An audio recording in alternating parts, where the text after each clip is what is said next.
Metod feeder jest skuteczny także wczesną wiosną. Bardzo serdecznie zapraszam na film z dzikiej rzeki. Metod feeder, jedna porcja, cały spot.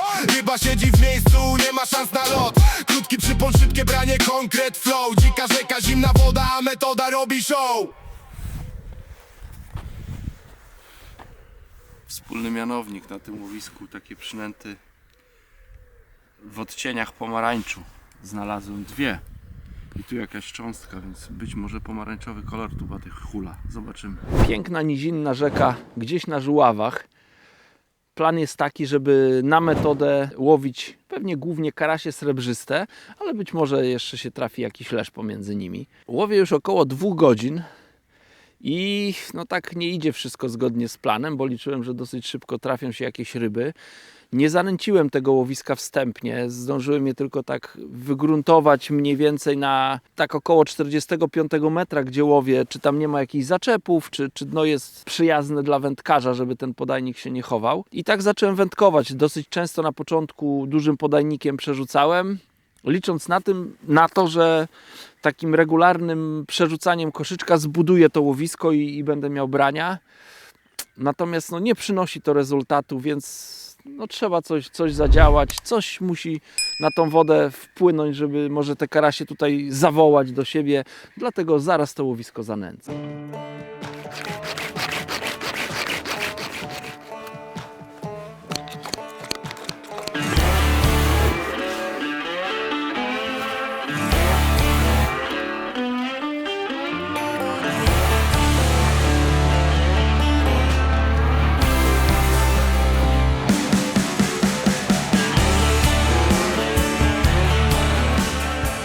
Zanęcenie przyniosło efekt.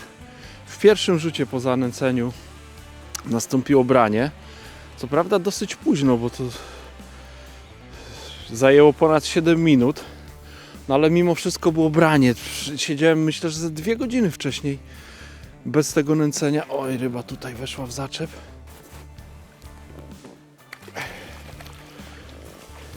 Także trzeba było zanęcić. Pomimo tego, że regularnie przerzucałem, to nie dawało, nie przynosiło efektu.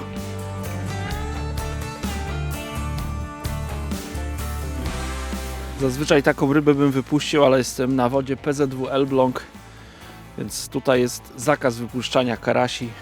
Muszę rybę wypuścić do siatki.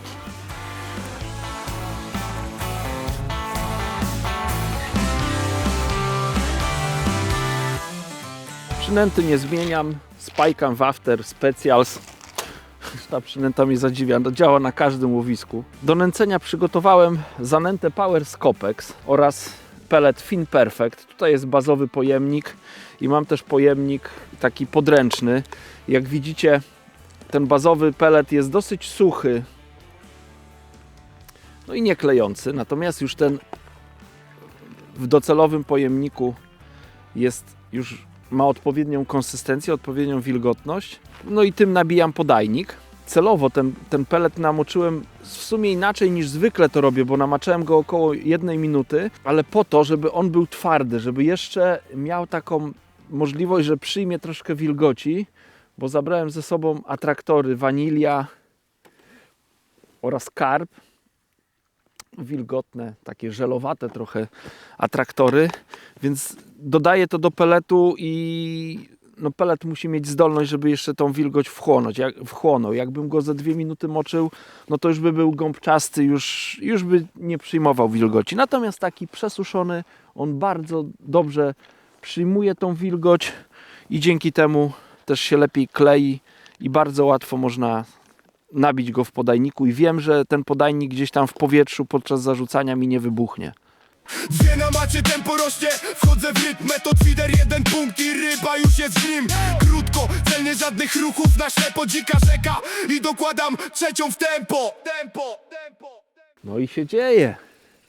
Do nęcenia i jest drugi karaś. Więc chyba tak, panie Niemiec, trzeba trzymać. To donęcenie zdecydowanie pomogło. No jest zasadnicza różnica w tym, co się dzieje na końcu mojego zestawu. Staram się dosyć zdecydowanie tą rybę holować, bo to jest płytkie łowisko. O, tutaj złapał jakąś roślinność, więc muszę go tak odciągać od dna, żeby gdzieś tam nie zahaczył o jakieś może jakieś pozostałości starych roślin, ale bardziej się boję o roślinki, które gdzieś tam mogą młode jakieś wyjść, a one pewnie są dosyć sztywne. Ten to waży, panie. Tłuściutka. Trochę waży, czuję. Nie wiem ile, ale taki dosyć gruby. Taki bambaryłek. Prawie jak ja. Chodź na razie do siatki, kolego. Tam już ktoś na ciebie czeka. Wypuszczać czy nie wypuszczać, to jest taki element, który nie chcę powiedzieć dzieli wędkarzy, natomiast wielu wędkarzy ma zupełnie odmienne zdanie na ten temat. Przekonaliśmy się o tym niedawno, bo na profilu Prestona wrzuciliśmy rolkę z okręgu Elbląg. Ja byłem wtedy w Elblągu na rybach, złowiłem karasia. Zaprezentowałem tego karasia i zapytałem, co sądzicie o tym, że jest zakaz wypuszczania karasi. No i była bardzo duża grupa ludzi, która była przeciwko temu zakazowi. Nie rozumiała tego zakazu. Niektórzy mówili, że pomimo tego zakazu by te ryby wypuszczali. Niektórzy by, że jest przepis, to jest. Na co dzień by wypuścili, ale zabiorą i nie wiem, wpuszczą do innego stawu, czy do siebie gdzieś tam do stawu wpuszczą. Więc myślę, że to takie troszkę salomonowe rozwiązanie. Ale byli też tacy, którzy... może nie będę się powoływał na jakieś takie skrajne, patusowe opinie, bo to lepiej chyba przemilczeć, ale byli tacy, którzy popierali taki nakaz. Nawet byli z tego bardzo zadowoleni. I chciałbym poznać też wasze zdanie, więc skomentujcie pod tym filmem, co myślicie. Nawet nie o wypuszczaniu karasi, tylko ogólnie o wypuszczaniu ryb. Ja sam nie wiem, co myśleć o wypuszczaniu tych karasi. Bo o wypuszczaniu ryb, to myślę, że wielu wędkarzy zna moje zdanie. Ja jestem za takim zdroworozsądkowym podejściem do wędkowania, więc jeżeli, nie wiem, regulamin na to pozwala, ktoś złowi tam, nie wiem, parę leszczy, chce jednego leszcza wziąć na kolację czy na grilla, to ja nie mam z tym żadnego problemu. Też mi się zdarza, że takie coś zrobię pewnie raz w roku. Natomiast, tak jak mówię, podchodzę do tego zdroworozsądkowo. Nie zabieram, jak złowię 10 czy 15, to nie zabieram 15 leszczy. I takie coś dla mnie jest niezrozumiałe. Ja w okręgu Elbląg łowię kilka razy w roku od kilku lat i rzeczywiście da się zauważyć, że w wodach w okręgu Elbląg tych karasi srebrzystych, czyli popularnych japonek, jest dosyć dużo i ta populacja jest rzeczywiście dosyć mocna i te karasie nie dość, że dorastają do fajnych rozmiarów, to takie wyglądają na bardzo zdrowe, i takie ryby, które nie mają problemu z karłowaceniem. Pomimo tego jest zakaz wypuszczania tych ryb, tak jak wspomniałem, to jest gatunek obcy w naszych wodach. Ja zdaję sobie sprawę, że to jest gatunek czy ryba fajna, sportowa, którą bardzo przyjemnie się łowi, ale tak się zastanawiam, że pomimo tego, że tu jest zakaz wypuszczania, wielu wędkarzy, nie wiem, złowi wiadro tych karasi, rzeczywiście oni te karasie zabierają i zjadają, a pomimo tego ta populacja tych ryb nadal jest dosyć duża i nie wiem, trzeba by było pewnie jakieś dane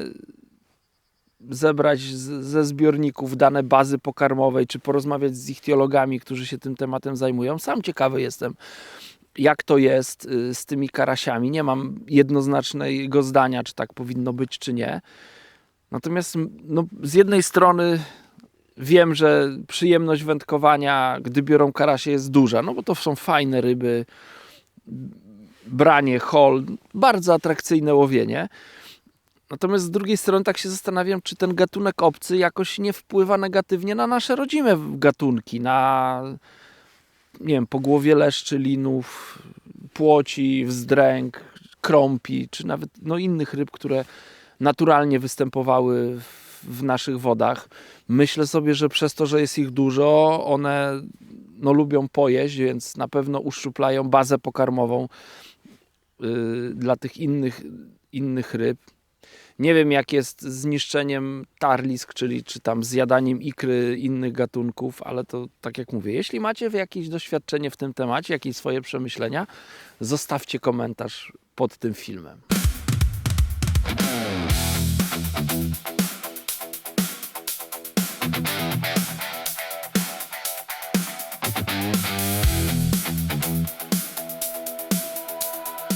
Jest kolejny, po tych dwóch się zrobiła cisza, więc postanowiłem donęcić łowisko. No, w związku z tym, że po pierwszym donęceniu była reakcja, więc znowu podałem 7 koszyków, żeby troszkę rozruszać te ryby. To już nie było aż tak szybkiej reakcji, natomiast no, jest kolejny karaś, więc mam taki plan, nawet dorobiłem sobie jeszcze zanęty, żeby to łowisko regularnie donęcać. Jak nie będzie chwilę brań, to podać parę koszyków, tak jakby rzeczywiście te ryby przypływały do tego zamieszania, które się w wodzie dzieje. Pracowite łowienie, pewnie wolałbym łowić cały czas na metodę bez donęcania, no ale jak inaczej się nie da, no to trzeba donęcać.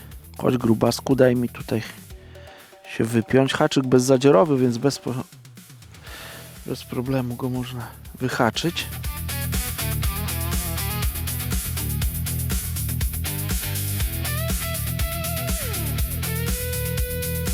Płyń do kolegów.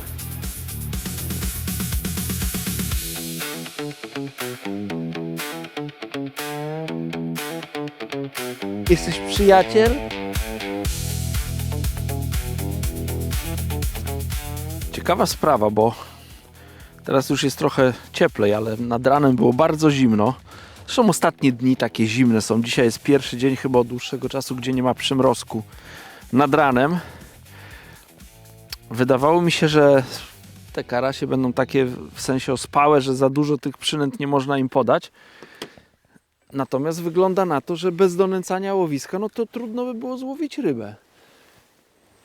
Więc zarzucę jeszcze raz, dwa, jak nie będę miał reakcji na to, co tam podaję w podajniku, no to znowu wezmę wędkę do nęcenia i znowu podam parę koszyczków, żeby w wodzie zrobić zamieszanie.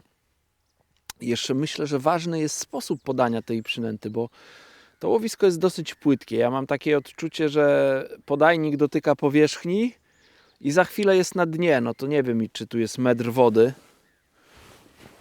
Pewnie jeżeli jest metr, to jest niewiele więcej jak metr, albo może i nawet nie ma metra, więc łowisko jest dosyć płytkie. I staram się tak nęcić, że zarzucam koszyczek, mocno zanęta w koszyczku nie jest ubita.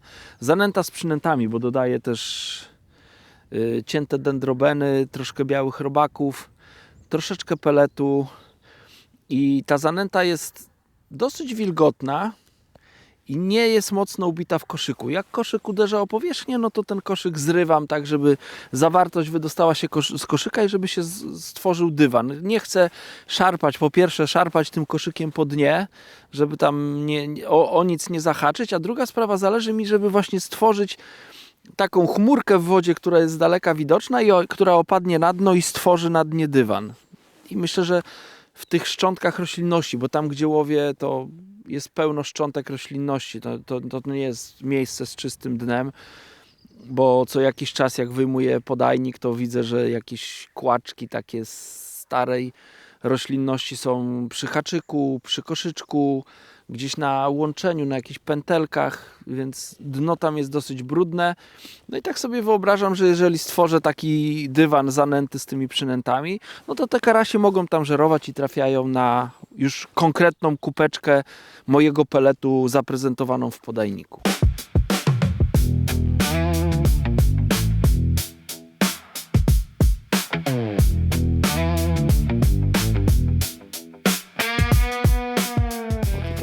Dosyć łagodnie ta rybka płynie i bardzo dobrze, żeby się gdzieś po drodze nie zaplątała.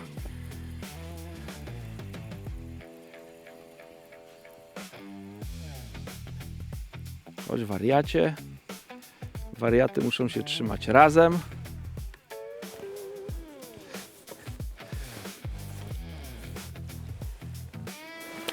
Piękny karaś, tutaj widać to sreberko na jego boku.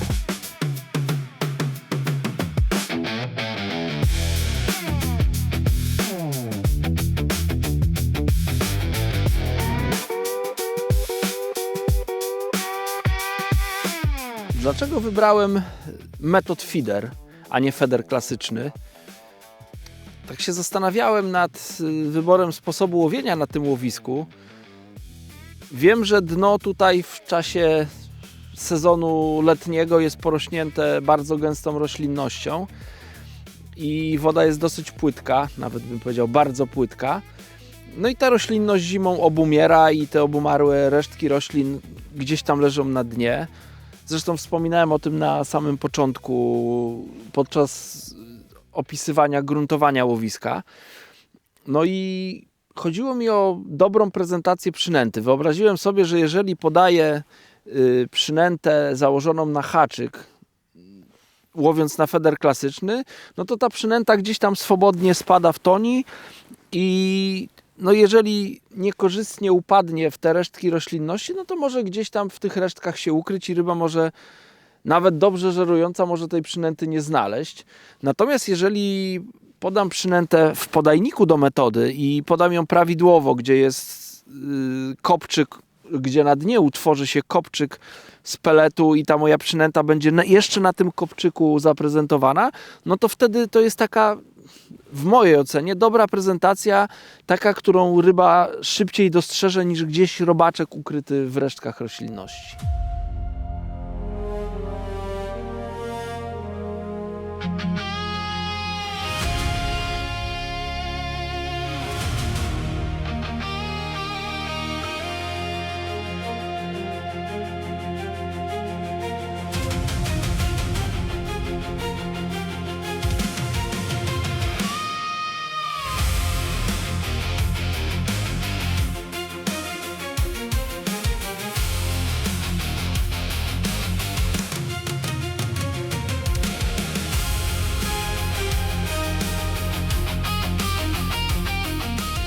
To jest kolejna ryba. Takie te rybki są nie najłatwiejsze dzisiaj, ale cieszę się, że biorą.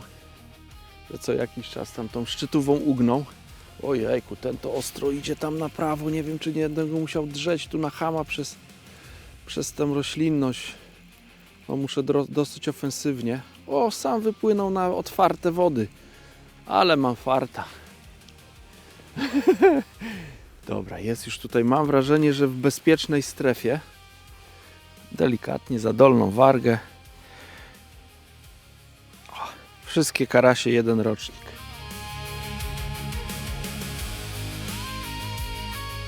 Trudne, ale bardzo satysfakcjonujące wędkowanie.